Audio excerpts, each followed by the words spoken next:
Hey YouTube, it's Matt V.H here.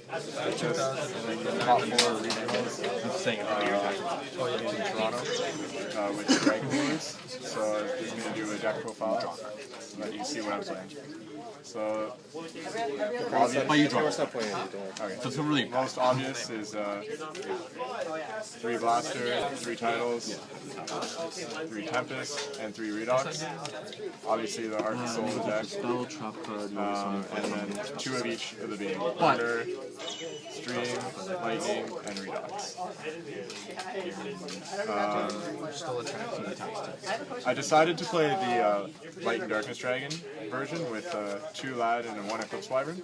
A lot of people don't like that build, but I find it really good against rogue matchups like Constellars, which can be actually very annoying to the deck because they can just bounce Draco Sack and Big Eye, preventing you from making any of your key plays.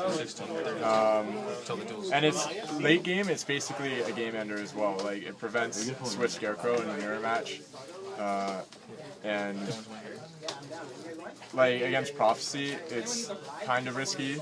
I usually side it out, but it can be good early game against them because if they don't have the Priestess right away, it basically prevents them from doing anything. So I find it really solid, and it won me a lot of games.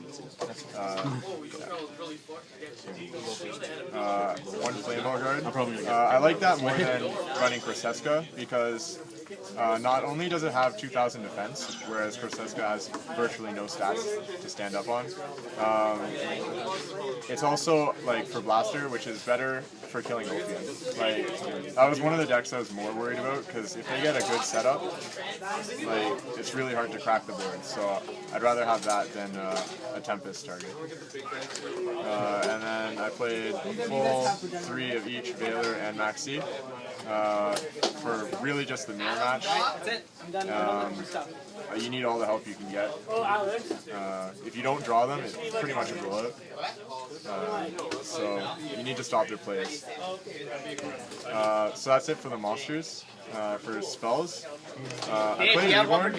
I know some people don't like to play Reborn because all the dragons pretty much have it built in, but I'm not really sure why. Like, you can only use each dragon once per turn, so this allows you to just push more. And against Evil Swarm, if you've already made a Draco Sack, this basically turns into a Smashing Ground because you can revive the Draco Sack and tribute it off to destroy Ophion. But it's something that they can't stop with Pender, so it's pretty good. Like, you can also revive like a Veiler and make a synchro play, so it's really good. 1 Storm, 3 Gold Sarcophagus. Some people only play 2, but it just gives you so much card advantage and can search out the elements you don't have, so it's really important, I think. 1 Card Destruction. I decided to play that over 7 Star Sword because that card I found clogged during testing. It only made like a good hand better for the most part. Whereas this can allow you to like reset your whole hand, and against certain players like that side Mind Drain and open it, like this allows you to send everything to grave and get a fresh hand so that you can have your graveyard effects, which is I found really important. And like against Prophecy, it's also extremely good if they open Judgment because they set up their hand for the next turn. And then you card destruction all the way, and they lose out on a Priestess and probably like all their Star Halls and everything, and then you don't have to worry about them anymore, which is really good. The most broken card in the deck, 3 Super Rejuvenation, kind of self-explanatory. Combos with card destruction too, which is disgusting. 1 Book of Moon, which is just it's the best card in the game in my opinion. Like it's the most versatile. Always play it. Too good for taking out problem monsters. And then 2 Breakthrough Skill were my only traps. Card is extreme. Like I know it's bad against Kaiku, but other than that, it's just really good. Like it forces them to play Pandemic, like if against Evil Swarm, and then you can just do it again next turn.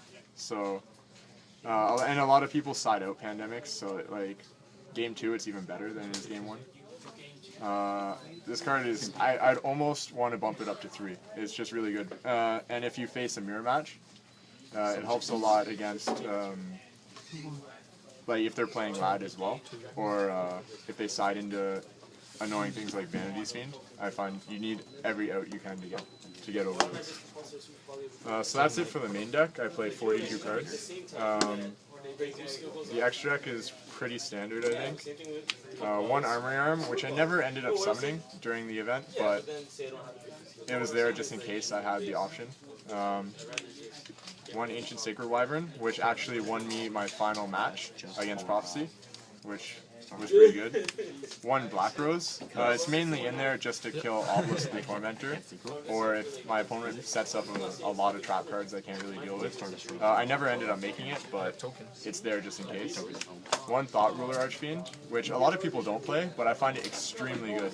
You don't have very many ways to protect your life points, and a lot of people side compulsory evacuation device and stuff, and this gets around all those issues. It's also an Eradicator target. Great card. Scrap Dragon, pretty self-explanatory, and Crimson Blader, which is like a blowout in a mirror match if you get it off. So that's it for the Synchros. For the Exceeds, I played one Maestro.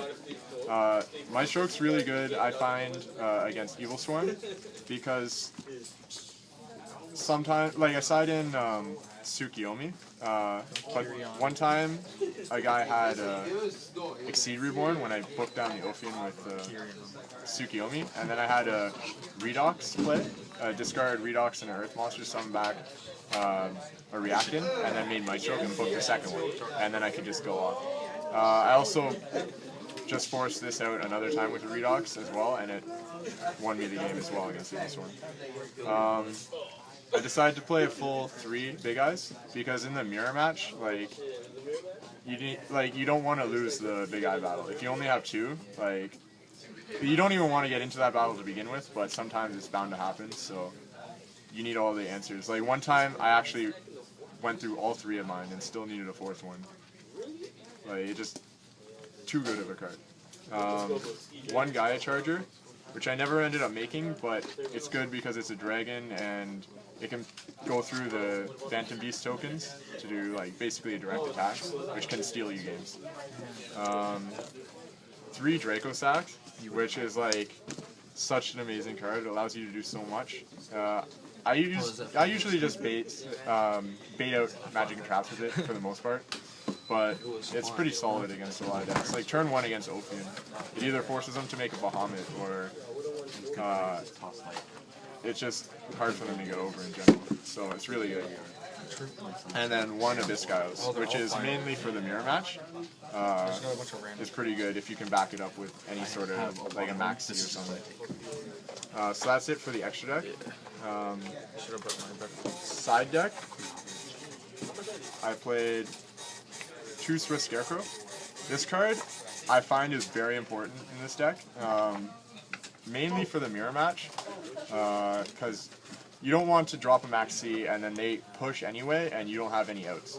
Like, I found like a lot of times during the event, because I faced several mirror matches, they drop a Maxi on me and I just go for game anyway, and it worked virtually every time. Like, this card is, like, it makes you live, essentially. And it's also extremely important to have for rogue, like, FTK and OTK decks, like Karakuri, Hieratics, and even Water, because they're faster than dragons. So you don't want to get OTK'd or FTK'd by these decks. It's just not good. I played 2 Droll Knockbirds. I'm not a huge fan of this card, but I feel like you need all the outs to Prophecy that you can get. I didn't decide to play 3 because they sort of clog the hand, and I have a lot of side for Prophecy, actually. But a lot of you already know how this card works. It's also good for stopping Maxi in the mirror and stuff, but I didn't end up siding it in the mirror. One Exploder Dragon. I found this card to be extremely good, actually, for killing Ophion or Obelisk, or Vanity's Fiend, or cards like that. And it's searchable with Gold Sarcophagus and stuff, so it's very good. 2 Tsukiyomi. This card is extremely good against both Prophecy and Evil Swarm, for putting down Ophion or Kaiku and stuff like that. Just allows you to push your plays through. 1 Obelisk the Tormentor for the mirror match. I summoned it a couple times, it was really good. It's very hard to get over late game, A lot of people overextend into it early, but I don't think that's a good play because it allows them, they probably have a Black Rose play or something to follow up. It's good late game when they are running out of options. One Book of Eclipse. This card won me a lot of games. Puts down Obelisk so you can steal with Big Eye, or Light and Darkness Dragon, Vanity's Fiend. Puts down Ophion and Chained to Pandemic. Is like MVP of my side deck, I think. I played 2 Mystical Space Typhoons, which I only sided if I saw that my opponent had a lot of continuous traps. I don't like the card in the deck very much because it clogs the hand, and you need as many dragons as you can. But if they're siding like 6 or so like continuous traps, like a chance of them opening multiples is too high. And like you can deal with one, like a Gozen match or like an Imperial Iron Wall, but if they start putting up like that along with like a Soul Drain and stuff, like it's too much for the deck to handle. So I need it. One Wingbeat of Giant Dragon, which is really good against like rogue decks like Fire Fist, Blowout pretty much because it's side out Starlight Road, and then 3 Eradicators, which is extremely good in the proxy, pretty much auto win. And that's pretty much it. She is another 2k damage pusher, but I only run 2 of her. Basically same thing again, same concept. You counterblast